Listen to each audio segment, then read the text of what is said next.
En Camino with Kit Hogg. To work at what you love. This is one of the Buddhist tenets of right livelihood. So many of us wind up in a career that is little more than tolerable. It's a job. But imagine this. Imagine you could sing and were good enough to be paid for doing it. Not just the odd gig, but to be a professional singer. My next guest is just that. Spending her formative years here in Andalusia, singing is her living. On tour at present with the renowned tribute band, Rumours of Fleetwood Mac. She joins us from Cologne in Germany. Ella Chi Wolfman, welcome En Camino. Thank you. Thanks for having me. Well, thanks for coming on. And how's the tour going? Yeah, it's really good. We're just at the start of it still. We went to Iceland and did 2 dates in Iceland, and now we're in Germany. We got here yesterday. We flew from Reykjavik to Gatwick and jumped on the tour bus and then got the ferry. And then now we drove overnight, and now we're in Cologne. So yeah, we've got a show tonight here. Okay, so how was Iceland? You began it in Reykjavik, and I know you were only there for a couple of days. It was probably dark most of that time, but how did you experience Iceland?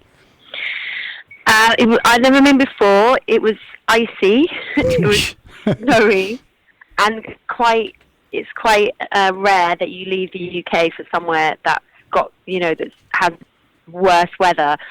But everyone there is really upbeat and kind and friendly and just really kind of positive. Even though I was told by a friend that I met that they all take vitamin D tablets and antidepressants. But anyway, they were lovely people. I went to the Blue Lagoon, which was this incredible experience. You get on a bus and you drive about an hour from Reykjavik, and you go into these sulfury thermal baths, and it's like being on another planet. It's the most bizarre experience. So I got to do that, and that was definitely on my bucket list. And the shows were brilliant as well. Obviously, they were sold out, and in the main venue of Reykjavik, it was about 2,000 people. Oh, wow. And yeah, really good response to the shows. It's brilliant. Yeah, and they know all the songs, presumably. Yeah, I think so. The set has a couple of, like Stevie's solo career songs that maybe aren't so well known, but well known by hardcore Stevie Nicks fans. But then, we do all the classics as well, so everyone knows them. Like Don't Stop and Tusk and, like the crowd pleasers. So there's kind of something for everyone, I guess, in the show. And of course, you play Stevie Nicks, don't you? Yes. And that's quite well. But before we talk about actually playing a particular part, how did you become involved with Rumours of Fleetwood Mac? I had worked with a company on another project, which was a Pink Floyd tribute band called Brit Floyd, and I toured with them for a few years, and then I had a break because of COVID, and I had a couple of babies, and then the boss called me and he said, "Are you around for this role?" And I did, I did a kind of an audition type thing, and then I got the job. But I share it with the other singer, so we kind of we both share that role. Right, right. That makes it workable, doesn't it? Because you're a mum. Otherwise, you'd be away for way too long. Exactly. Yeah. So it's perfect for me. And previous tours, you've toured the States, and England. Yep, toured the States, and all around the UK, Europe, just kind of all corners of Europe. Spain as well. Did you come to Spain? The band came to Spain, but the other thing was on those dates. Okay. I've played in Spain a lot before. Yeah. But they really tour. They tour about 6 to 9 months of the year, and they do all of Europe and then a lot of North America. So they're really busy, and it's like every show is is full, and so many Fleetwood Mac fans out there that get to enjoy the music again. Yeah, I mean, a really well-known band. And so you're playing Stevie Nicks. And I'm wondering, as a singer, you obviously have to sing the songs in her style. Otherwise, it doesn't sound like Stevie Nicks. But how important is that? And how important is your appearance? And I mean, do you feel that you kind of inhabit her even like an actor would? Yes, it's not cabaret though. I'm not pretending to be her. It's more a nod to Stevie Nicks. And my costume, for example, is this kind of black dress that's kind of witchy and flowy, like something that she would wear. And I do my hair a bit like hers. But they were very clear. We don't want you to mimic, being her. It's more kind of taking on essences of her. So I had a bit of training because her voice is very low actually as a female vocalist. Some of the songs are very low. So I had a bit of help with getting those notes and getting her tone. She's got quite a twangy, but then also southern drawl to her voice. And then there's that gravel as well. So it's quite smoky, isn't it? It's a smoky voice. Yeah, smoky and witchy, and her vibe on stage was, she was kind of almost the focal point of the band. People would like to watch her, so her movements, and so I've studied her, but I'm not mimicking her. It's almost just kind of paying homage to her. Sure, and that is the essence of a tribute band, really, isn't it? Unless you're Freddie Mercury or something and become Freddie Mercury. Yeah. Absolutely. So, your favourite song? Tell us. I really like Rhiannon. Yes. Rhiannon is my favourite. Yeah. Because you get to really blow out at the end when it gets really rocky. Yeah. And then I like Sarah as well because it's kind of got this whimsical, dreamy feel to it. But there's so many. Learning her and learning the material, and just discover how many hits they had, and her songwriting, and I can really connect to. I don't know what she's putting across in the song. So luckily, I really love playing the role. I can really connect with it, Yeah. I enjoy it. Did you Landslide? I do Landslide as well. That always gives me goosebumps. Yeah, it's very emotive, and it's definitely a moment in the show. But it's so low. It's such a low song. If you try and sing it as a female singer, it took me some practices to get those low notes. Yeah, I can remember singing it at an open mic once quite easily. Did you? Yeah, I mean, probably didn't sound very nice, but there was, as it was a female vocal, I was surprised how easy it was. Yeah, so just to go back a little over your history and how you got into singing, because your voice has been attracting audiences since you first began singing. I mean, shortly after arriving in Spain, living in a small pueblo, I quote this anonymous scenario. It's an anecdote from your teen years, and you're singing in the bath. And the anecdote goes, her song floating out of the open bathroom window like tumescent soap bubbles hanging in the night sky.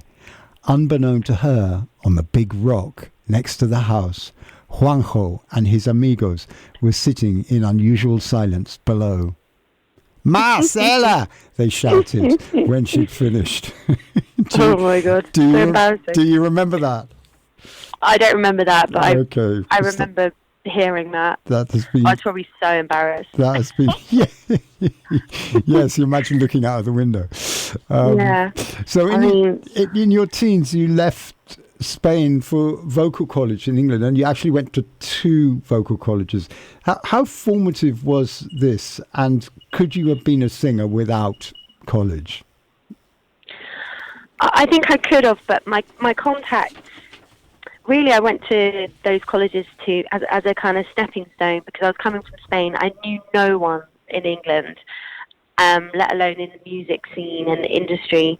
So those years were, you know, you were making connections with your peers that I still work with and know today, and it's like a playing ground. Like you get to practice your craft, but when you left college, you weren't really told. I don't know what it's like now, but when I was there, you weren't really briefed on actually how to make a living as a musician. What I should have been told in those years, because I left those colleges and worked in bars for years until I kind of managed to get enough work as a singer to leave those jobs. But what they should have really told me is put a function band together, make a video, apply to just the easiest way to immediately earn money as a musician. We weren't really taught that, so I had to learn kind of by myself how to actually make a living as a singer. And I got into music wanting to be an artist and a songwriter, and that's something that I still do. But it's tough to make money, you know, doing that. You need that kind of backup, and that's how I fell into being a function session singer.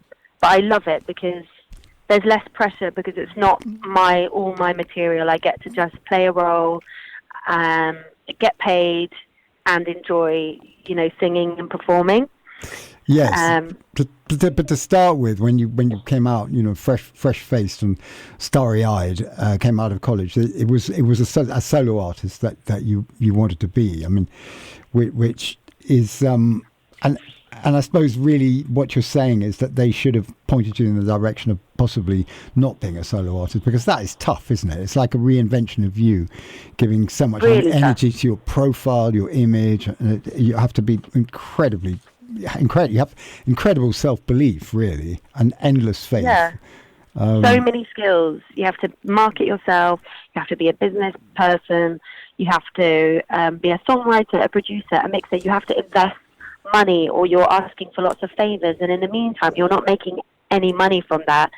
And the easiest way is to either teach, which I never really wanted to do, or just start a little covers band and get a few gigs. Yeah, but I went off to London and worked in bars for years and did all kinds of jobs, and then suddenly I started getting work as a singer, so I can leave those jobs, thank God. But what we're forgetting here is that you were actually writing. And you were writing I a lot. was writing, and the only way to get your stuff on stage, you know, to get that exposure is to actually do it, which means you're not being a cover artist, are you? You're actually being an original artist. That was my focus for those years when I was working in the bars. On every day that I wasn't doing that, I was in the studio writing, and I had various record deals, and I had some playlists, Radio 2 playlist success with my material, and I'm really proud of that. But to actually make a living from that, the sacrifices that I made, I never did a gap year, I never went on a holiday or did traveling or anything like that. I was just in London trying to make it work for years, and it was great, but it is a real sacrifice to be an artist. And now I'm a bit older, I want to be able to make a good living and enjoy my life and be able to go on holidays and things like that, rather than just, you know, really plugging away, even though I am doing my own material as well. But that's kind of a separate thing. I mean, the word function band is not terribly glam, but you have been to some fairly exotic locations now that you're an established function band singer. Tell us about some of those gigs. Yeah, well, this last year, 2024, I was very lucky. I got to go to the Seychelles for 5 days and perform in a very exclusive resort out there. I was just flown out there. I found out the day before. I got a call, can you go to the Seychelles? You found out the day before? Yeah, the day before I got a call. Wow. I said, are you available to go to the Seychelles to play in a very exclusive resort? And I said, yeah, clearly. And I spent an amazing 5 days kind of on my own, wondering what I was doing. And I ended up singing 2 songs for the 5 days that I was there. That I got paid quite well from that. And it's just one of those moments where you're just like, oh, I love my job. And then another time, I've been to India this year. I've done a wedding in India, and I've been to America, all of Europe, well, not all of Europe, but a lot of Europe. And then, Italy I've been, and I just love it. I love the traveling. I like to get away from my kids and have a... But you like coming back to them as well, presumably. I like coming back to them as well. Yeah, sure. And every day is different, which is what I really love about my job, and I get to see the world. Yeah, that's fantastic, isn't it? Every day is different. You're not turning up and playing at the same place day in, day out. You're in different places. I just want to finish by talking about the Pink Floyd tribute bands. You played in a couple of Pink Floyd tribute bands, and quite different from singing Fleetwood Mac, because it's mainly BVs, isn't it? It's mainly backing vocals. Yeah, with Pink Floyd, yeah. It is lots of oohs and ahs. Apart from Great Gig in the Sky, which is just a bit more challenging, yeah. Really? Is that the most, that is a tour de force. Is that the most challenging thing you've ever sung? Yeah, definitely. Imagine. 100%. And how do you approach that explosive emotion that everyone in the audience is anticipating? Yeah, I think what I learnt through singing it every night on, 30-date tour is you can't actually give it that explosive emotion every time because you have to preserve your vocals. So it is about technique with added emotion. And it took me a long time, because I've sang it for years, but it took me a long time to focus on the technique before the emotion, actually. And then the emotion, you leave that to the audience to feel. Because if you're just hammering it every night, you're going to ruin your voice, and you won't be able to do it every night. But the nerves that I felt when I first started doing it were just, the most nervous I've ever felt. But you just kind of have to harness that energy and put it into the performance. Sure. But technically, it's a crazy song, because you're going to the highest of your range in belt voice, and you need the annotation. I had to transcribe it and learn it, and down to a T, the original, because it means so much to the people who love that song. You really have to pay it, do it with honour, Sure, yeah, sure. It's what everyone's waiting for. I remember seeing you sing it in Portugal in a big locale, about 6,000 people. I got the full force of it there. Yeah. Ella, it's been absolutely lovely having you on. Finally, your writing and solo career. You're still performing your own work occasionally. Yes, I am. Yeah, you haven't turned your back on it completely. No, not at all. My artist name is Vivienne, like Vivienne Westwood Chi, CHI, Vivienne Chi, and I'm on Spotify and Instagram, and I've got a lot of material on there. It's kind of, I guess, indie kind of electro. Just check it out. I'm going to do an originals gig in London in April. Mm-hmm. And yeah, I'm doing it because I love it now. I'm doing it for the right reasons, whereas before I put so much pressure on it. Yes. My creativity sort of, I don't know, you're focusing on the business and trying to make money rather than the actual creative part. So now I get to just focus on the creative part. I'm enjoying doing that with no pressure. Yeah, lovely, and I'm sure the work will benefit for that as well. Vivienne Chi, Ella Chi Wolfman. It's been a great pleasure. Thank you so much for coming on En Camino. Thank you for having me. Bye. Bye.